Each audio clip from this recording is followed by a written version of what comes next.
jërë ngeen jëf mbokki internet Allô Sénégal gannaaw bañ leen nuyoo rafetlu ni ngeen di toppee suñu chaîne bi ngeen informé wu lépp lu xew ci réew mi ak ci bitim réew tey seen actu du jour dañ koy doore ak la reine di Jolof Band di Viviane Chidid ku ne xam ne nag daal dinay génne ab tube bu bees daal di koy duppee yëg-yëg tube boobu nag gannaaw ba nga xamante ni ba mu ñëwee Sénégal yëpp daal dinañ koy accueillir mu doon wéy bu daal di neex lool clip ba tamit daal di jéggi dayu ci lool nag gannaaw si liggéey bi nga xamante ni sax kii di la reine di Jolof Band di Viviane Chidid amal na ko tube boobu sax daal di nay am rek lu toll ci 3 millions de vues loolu nag daal di tax ba artiste bi daal di kontaan loolu moom Viviane Chidid di fêter li ni mel 3 millions de vues gannaaw clip bi ba mu génneeg léegi mu daal di doon rek ab diir bu gàtt waaye tamit ni nga xamante ni sax noonu la ko Sénégalais yi bëggee ak sax ni mu amee rek taxawaay ci YouTube bi clip boobu nag tax ba moom Viviane Chidid ak kii di doomam Zeyna di fêter li ni mel rek mu toll ci 3 millions de vues wax ci keneen. muy Omaro ak sax coowam li nga xamante ni doxoon na ci digganteem ak Sidi Diop gannaaw si sortie yu bëri sax yoo xamante ni moom Omaro daal dina koy def rek di expliquer coow li nga xamante ni moo ko daal di jotale rek ak kii di Omaro ci loolu nag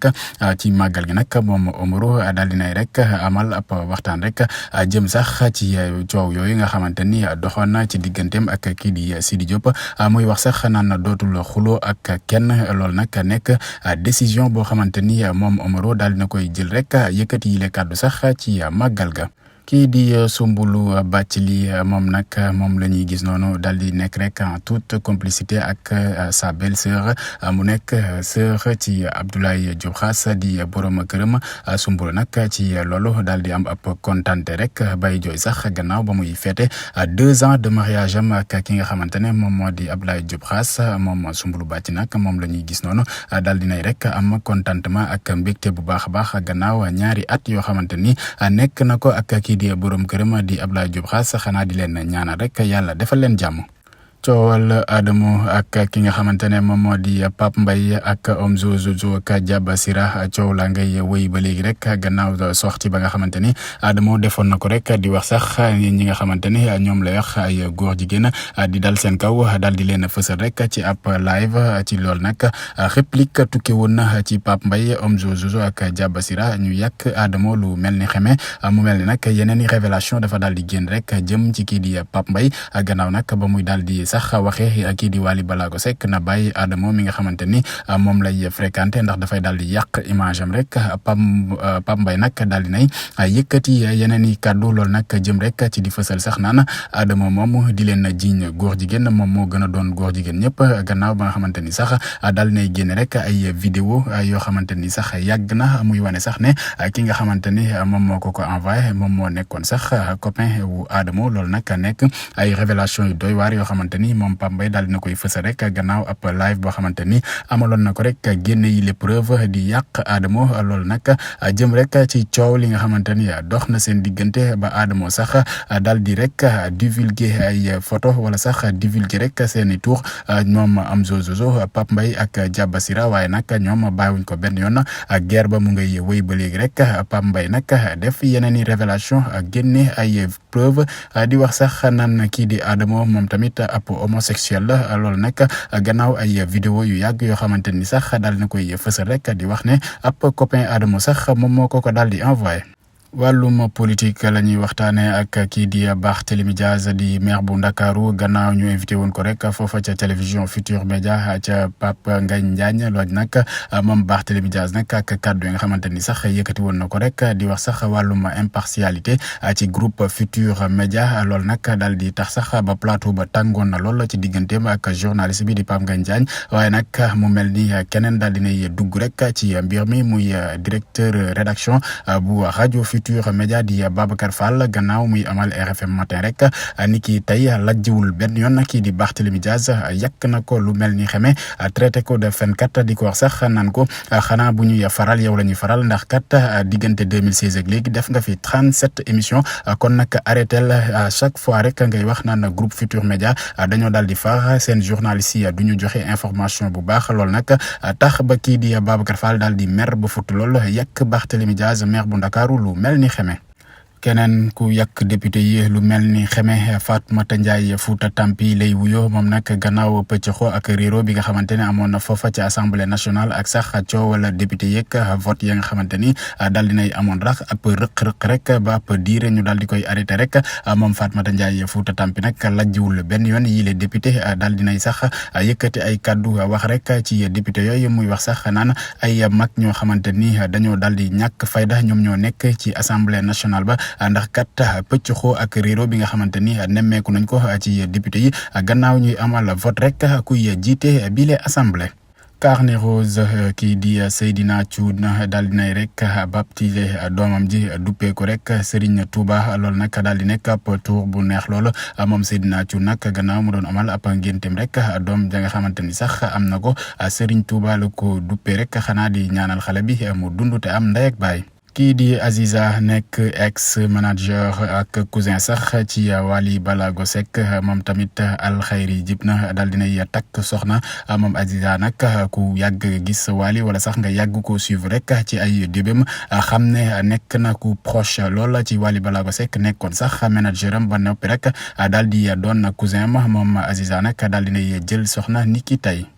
Kawteef la ñuy wax ca Yeumbeul Sud ñaari ivrogne nag ñoom ñoo daal di xeex rek ba kenn ka sax di wuyoo ci turu Ngom daal di jam xarit ba rek ba mu ñàkk bakkanam xarit ba nag mu ngay wuyoo sax ci turu Cheikh Sall ñoom ñaar nag gannaaw ab dispute boo xamante ni dox na seen diggante rek kii di Ngom dafa daal di rey xarit ba nag li waral sax coow la mu mel ni ab verre whisky rek moom moo leen daal di jotale. wax ci woykat bi di Rema Diop moom la ñuy gis noonu rek mu daal di affiché wu rek nekk en toute complicité ak kii di Xirsa ñaar ñooñu nag ils sont en couple ou pas en tout cas daal di nañu proche lool ces temps-ci ak sax photo yooyu ngeen gis ñu daal di koy publier rek ànd ci mu nekk woykat bi di Rema Diop ak ki nga xamante ne moom moo di Xirsa wax ci tiktokeuse bi di Tatira moom nag nekk na ko am présence lool ci réseaux sociaux yi rawatina yenn ci ay comptam yoo xamante ni du jóg rek di publier ay photos moom la ñuy gis noonu moom Tatira très aimé par les Sénégalais moom la ñuy gis noonu ak photo yi nga xamante ni daal dina koy publier kii di Adja nag nekk actrice bu ñëpp ràññee rawatina sax ci série Adja bi nga xamante ni production Marodi la daal dinay rek teew foofa ca diwaanu Maroc ak sax ñaari doomam moom Adja nag di ziare ji rek xabru bu Cheikh Ahmed Tidiane foofa ca Maroc moom Adja la ñuy gis noonu ci image yi rek jamono ji mu nga foofa ca Maroc di amal ay vacances am wax ci keneen di Halima Gadje daal di nekk tamit actrice bu ñëpp ràññee gannaaw nag mu jógee Côte d'Ivoire rek teewaat fii ci Sénégal ak sax yenn ci ay projets yoo xamante ni mu ngi koy waajal rawatina ay séries yoo xamante ni sax mu ngi koy tourner rek moom Halima Gadje mu nga noonu ñuy gis ci image yi ak sax photo yi nga xamante ni daal dina koy publier keneen ku fësal ay photom ak kii di soxnaam Boucher Ketchup lay wuyoo jamono ji nag mu nga foofa ca diwaanu bitim réew